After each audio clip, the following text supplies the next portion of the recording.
Salam uşaqlar, bugünkü dərsimiz Azərbaycan yeni məclisdə yeni liderlər. İlham Əliyevin prezidentlik dövründən əvvəlki fəaliyyətlərinə diqqət edək. SSR-in ən nüfuzlu ali məktəblərindən biri olan Moskva Dövlət Beynəlxalq Münasibətlər İnstitutunda müəllim kimi elmi pedaqojik fəaliyyət göstərmişdi.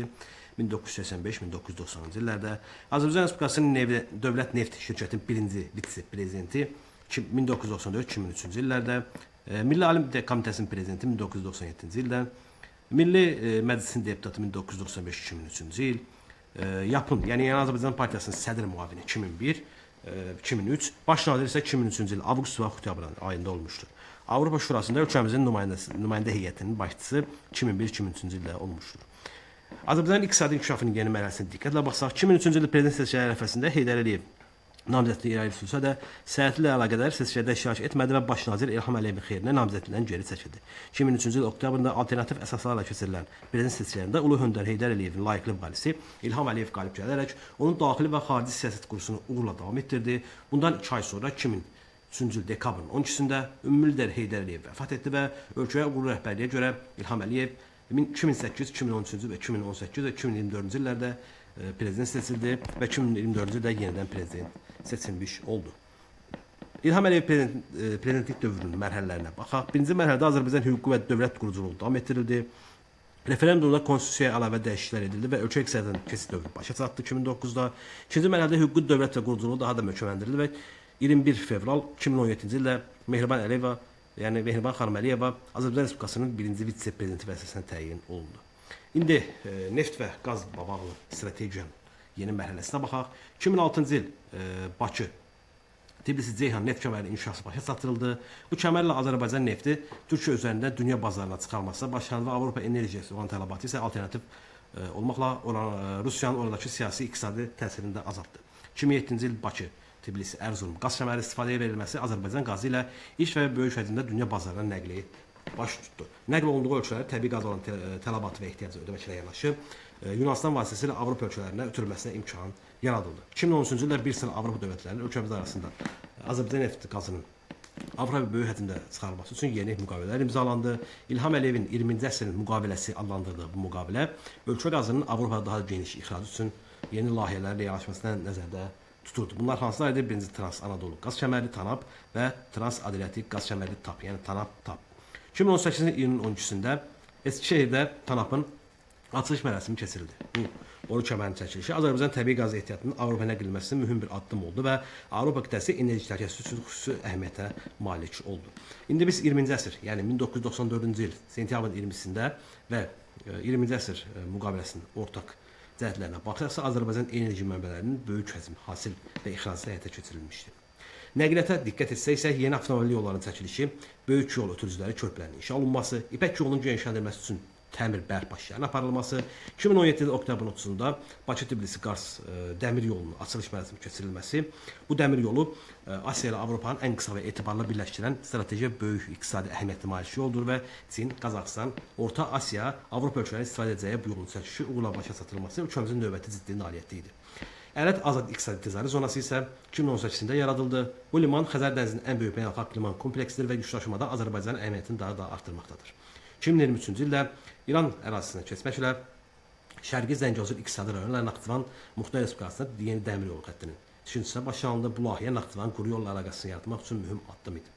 Sosial səyahətdə keçirilən islahatlara baxaq. Bunlar hansılar idi? 21-ci əsrin ilk 10 ilində Azərbaycan müharibə ərazisində idi və buna görə də dövlət büdcəsinə ayrılan hərbi xərclər yenə də çox idi. Buna baxmayaraq, bütün illərdə Azərbaycan dövlətinin büdcəsindən əhalinin sosial vəziyyətini daha da yaxşılamaq üçün bəzi bu sahə üzrə kifayət qədər vəsait ayrılmışdı və 2003-2013-cü illərdə qaçqın məcburi köçkünlər sosial problemləri həlli üçün fərmanlar və sərəncamlar verilmişdi. 2007-ci ildə Respublikada bütün çadır şəhərcikləri fin tipli qəsəbələr ləğv edildi, əvəzində müasir qəsəbə və məhəllələr salındı. 2012-ci ildə Azərbaycanda ilk dəfə Asan Xidmət Mərkəzi açıldı və Asan Xidmət Mərkəzindən ayrılmasından məqsəd bunlar idi ki, vətəndaşların əlavə xərclərini və vaxt itkisini azaltmaq, korrupsiyaya qarşı mübarizəni gücləndirməkdir. 2019-cu ildə Dost Mərkəzi, yəni Dayanıqlı Operativ Sosial Təminat Agentliyi yaradıldı. Bu mərkəz birinci vitse-prezident Mehriban xanım Əliyeva təşəbbüsü ilə yaradılmış və şəffaflıq, operativlik, vətəndaş məmnunluğu təmin etmək məqsədi ilə açılmışdır. Beləliklə, Asan Xidmət və Dost mərkəzlərinin açılması ilə ölkəmizdə sosial xidmətlər sayəsində keyfiyyətcə yeni mərhələyə başlanıldı. Bundan əlavə COVID-19 epidemiyasına qarşı mübarizə də var. 2020-ci ilin martın 19-da Azərbaycan hökuməti koronavirus pandemiyası ölkə iqtisadiyyatına, makroiqtisadi sabitliyə, ölkədə məşğulluq məsələsinin sahibkarlıq subyektlərinin və mənfi təsirini azaltması üçün bəzi tədbirlər planı təsdiq etdi və tədbirlər planı çərçivəsində sahibkarlığa, məşğulluq və sosial layihə dəstək məqsədi ilə büdcədən dövlət büdcəsindən xeyli vəsait ayrılmış olmuşdur. Xarici siyasətdəki uğurlarına baxsaq İlham Əliyevin istiqamətlər hansılar idi? 2003-cü il Azərbaycan xarici siyasətinin ana istiqaməti əsas istiqaməti bunlar təşkil edir. Azərbaycanın beynəlxalq nüfuzunu daha da möhkəmləndirmək, qonşu və dünya dövlətləri ilə qarşılıqlı əlaqələri inkişaf etdirmək, Dağlıq Qarabağ münaqişəsinin Azərbaycanın milli marağına uyğun həll etmək və bunun üçün də əsas məqsədlər var idi. Bunlar hansılar? Azərbaycanın müasir rəqabət damlı ölkəyə çevrilməsi, Dağlıq Qarabağ münaqişəsinin dinc yolla həll edilməsi, Azərbaycanın beynəlxalq enerji, nəqliyyat, kommunikasiya və tranzit mərkəzlərindən biri olması, prosesin davam etdirilməsi və vətəndaşların rifahını daha da yüksəltmək idi. 2003-cü ildə dekabr ayında İlham Əliyevin Cenevredəki informasiya cəmiyyəti üzrə dünya sammitləşəcəyi onun ilk xarici səfəri olmuşdur. Xatırlayaq 1993-cü ildə isə Fransaya səfəri Heydər Əliyevin ilk xarici səfəri idi. Türkiyə ilə münasibətlərə baxsaq, əməkdaşlıq və əlaqələrin dərinləşmə məqsədi ilə Türkiyə Respublikası Azərbaycan arasında 2010-cu ildə Bakıda strateji tərəfdaşlıq və qarşılıqlı yardım haqqında müqavilə imzalanmışdı və Azərbaycan mədəniyyət mərkəzi olan Şuşada 2021-ci ildə iyunun 15-də Prezident İlham Əliyev və Recep Tayyip Erdoğan arasında müttəfiqlik münasibətləri haqqında Şuşa bəyannaməsi də imzalanmışdır. Bəyannamə haqqında videonu saxlayıb özünüz məlumat ala bilərsiniz. Burada qeyd etmişəm. Rusiya ilə münasibətə diqqət eləyək. 2022-ci il Moskva bəyannaməsi. Buna diqqət etsək, görəcək ki, şimal qonşumuz olan Rusiya Federasiyası normal qonşuluq münasibətləri qurmaq həmişə maraqlı olmuşdur.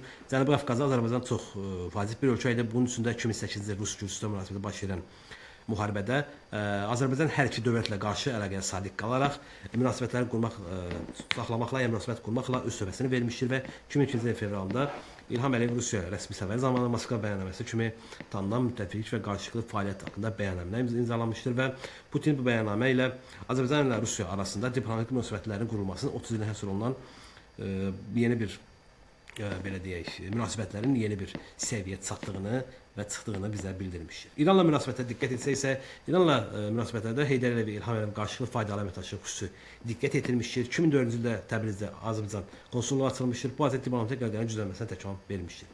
2010-cu ildə İstanbulda keçirilən İslam Əməkdaşlıq Təşkilatının sammitində Azərbaycan, İran və Türkiyə Xarici İşlər Nazirləri arasında mütəmadi görüşlərin keçəcəyi haqqında razılaşmalar əldə olunmuşdur. Lakin Azərbaycan İrandakı səfirliyin təhlükəsizliyini təmin etməmiş, İran tərəf və 2023-cü ildə yanvarında burada törədilən terror haqqında qarşısı alınmamışdır və bu da münasibətlərimizə biraz xələl gətirmişdir. Gürcüstan, Pakistan və İsrail ilə münasibətə baxsaq isə, Azərbaycan neft və qazı dünya bazarına çıxarmaq üçün Gürcüstan ərazisindən istifadə edir. Bu isə Gürcüstan iqtisadiyyatının inkişafına şərait yaradır. Pakistan və İsrail ilə qonşuluq dövlət olmasaq da iqtisadi, siyasi və hərbi sahələrdə əməkdaşlıq davam edir və 44 günlük müharibə ərəfəsində Pakistan, İsrail, Azərbaycana verdiyi dəstək əlaqələrinin əməkdaşlığın yüksək səviyyədə olduğunu göstərir.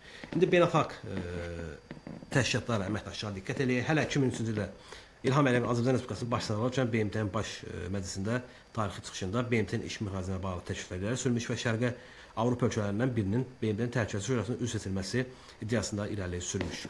2010-cu il oktyabrin 24-də 2013 və 2012 və 2013 BMT-nin Təhlükəsizlik Şurasının qeyri-daimi üzv seçilmişdi. Bu da bu seçilən zaman Azərbaycan 193 ölkədən 155-ci hissəsini almışdır. Azərbaycan Cənubi Qafqaz və Mərkəzi Asiya Təhlükəsizlik Şurasının üzv seçilən ilk ölkə idi. Bu üzvlük 2 il, yəni 2012-ci il yanvarın 1-dən 2013-cü il dekabrın 30-na kimi davam etmişdir və bu müddətdə Azərbaycan dünya siyasətində müəyyən edən 15 dövlətdən biri olmuşdur. Avropa İttifaqı ilə münasibətlərə diqqət etsək isə, Avropa İttifaqının yeni qonşuluq, şərq tərəfdaşlığı təşəbbüsü proqramı çərçivəsində fəal əməkdaşlıq edilmişdir. NATO ilə münasibətlərə baxsaqsa, NATO ilə sülh naminə tərəfdaşlıq proqramı çərçivəsində əməkdaşlıq davam etmiş və bu proqram çərçivəsində Azərbaycan sülh məramları İraq, Əfqanistan və Kosovada xidmət etmişdir.